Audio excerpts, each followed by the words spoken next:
just wanted to kind of finish talking about Make Learn generally by touching upon some of the case studies that we also came across within our research. So the pilot project, doesn't explore everything that craft covers. So we also brought together 10 case studies of other work happening within education with a focus on craft across Scotland. And I'll just quickly focus in on two of the pictures here in this kind of medley. Firstly, Making Circles by Ostrero, which is the black and white picture there at the top. This project used craft and making as a conduit for learning again about the circular economy, but taking materials otherwise destined for landfill and repurposing them into functional objects that could in turn then be disassembled and turned into something else once those objects had come to the end of their usefulness. So Making Circles worked in schools in P4 to P7 classes all across Scotland, working with two professional makers, so silversmith Bryony Knox and Mela Shaw, who's in the picture, who is a clay artist. And secondly, just the picture below that, which was Historic Environment Scotland's venture with St Modens High School in Stirling, and they ran an SQA accredited qualification in traditional building craft. So there are concerns from the construction industry and sciences, including medicine, that young people are leaving school without basic hand skills needed for a vast array of work. And there's also, from Historic Environment Scotland's perspective, there's also a range of traditional and heritage craft jobs open because the skills just aren't there to fill them. And so this project sought to address those issues, and they worked with participating S5 pupils, and they not only learned practical skills in tool use and material handling, but also other skills that would stand them in good stead for whatever future career path they chose. So these case studies, I guess, showed for us the growing evidence and appreciation for craft and making in education, and that they contribute really to the following priorities found within Scotland's national education policy. So creativity, interdisciplinary learning, employability, learning for sustainability, and really importantly, and I think Lydia and Deirdre both touched on this, mental health and wellbeing targets too. So information about all of these case studies, as well as the pilot project and the research paper that we spoke about at the beginning, are available to find on our website, makemanifesto.com. And we're currently, the website also includes details about the work that we're currently developing on over 2022 and 2023, which includes campaigning to include craft activity within the curriculum in Scotland. So I'm now going to hand back over to Frances, because we'd love for you, teachers, to help us to shape this work and to participate in a poll that can help us really understand what works and what the barriers are to teaching craft in the classroom.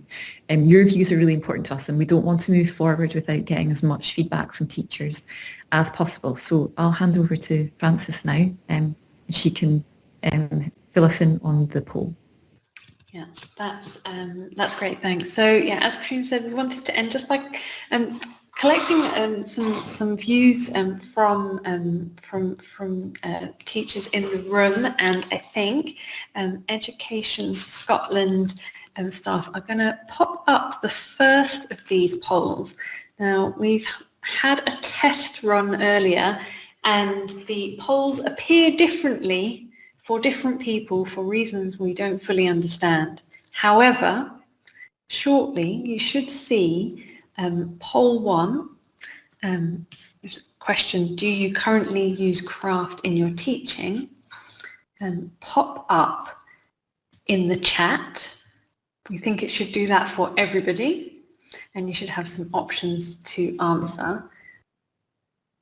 Yeah, so for some of you, it might also have popped up in the middle of your screen, and for some of you, you may have an empty box in the middle of your screen, but you should all be able to see and vote on the poll in the chat box.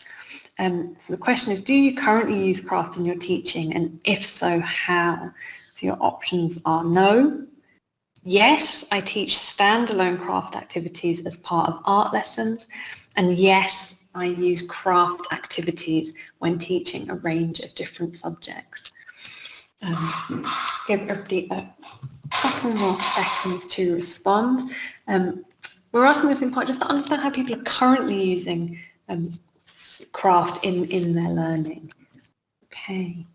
And it looks like, I think you should also all be able to see the responses, and as they're coming in, there's a kind of a nearing half standalone, fewer teaching using craft in a range of different subjects, and a similar number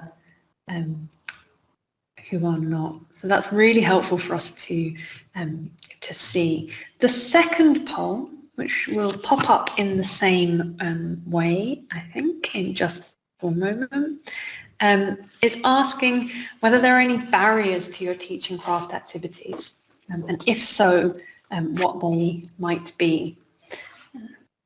I'll give. Okay, so that should now be in the chat for you. So the question is, are there any barriers to you teaching craft activities?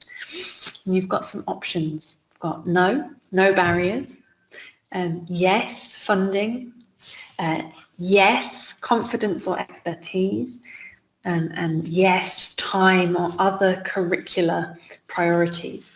I think for this you can select more than one if that is relevant to you.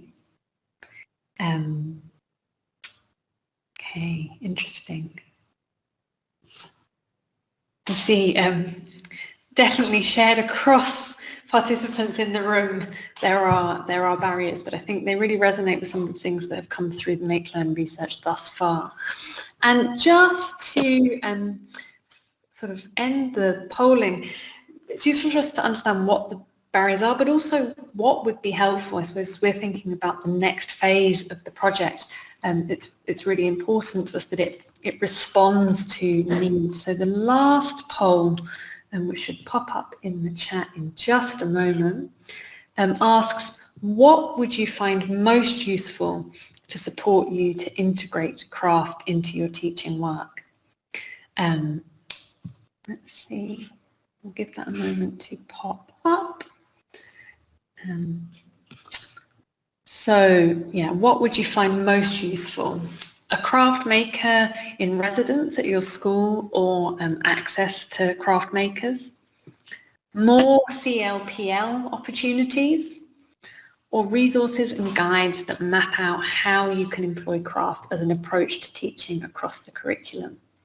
Should also say, if you are answering this poll and thinking, absolutely, these are not the things I would find useful, you are welcome to enter just into the chat free choices. If there's anything else that you think would be of use and that maybe we should be thinking about as we develop the next phase of the project. Okay. So, resources coming through strongly again. And followed by, I think Deirdre, you'll be pleased to know, having craft makers at school. So I think, great. Thank you everybody for sharing your views. As I say, as we're looking forward, understanding more from teachers what's needed is really helpful. And I can see some free choices coming in too. So thank you, Morag and Catherine, for adding to the options that we provided. That's really, really helpful. I'm going to hand back to Katrina just to close us out. Thanks for sharing your views. Yeah, thank you so much. It's really, really insightful to see those poll results coming through and to hear more from you just generally about what you think we should potentially be looking at as we develop initiatives, resources and activities for Make Learn. Our future work will be also involve lobbying to Parliament and to local councils, as well as to speaking to more teachers and craft makers to really interrogate and find out what would be the best next steps to take in terms of supporting the development of teaching craft in schools. So we're just after 5 o'clock now, and it's been really brilliant to kind of hear from you all as much as we can through this webinar, and to share our pilot resources from the Make Learn project with you today. We really hope that you found the research valuable, and we'll be sending out links to all of the resources and guides to you in an email tomorrow or in the next few days. So please do look out for that. And please do, if you'd like to, keep in touch by emailing us at the address here to receive updates from Make, or if you're just interested in finding out more about the initiative and keeping in touch about future developments to the project. So thanks so much once again, and thanks go to Education Scotland for hosting us today, to Lydia and to Deirdre for giving us their time and their insight so carefully and thoughtfully. Thank you so much, and thanks to you all for joining us, and please do keep in touch.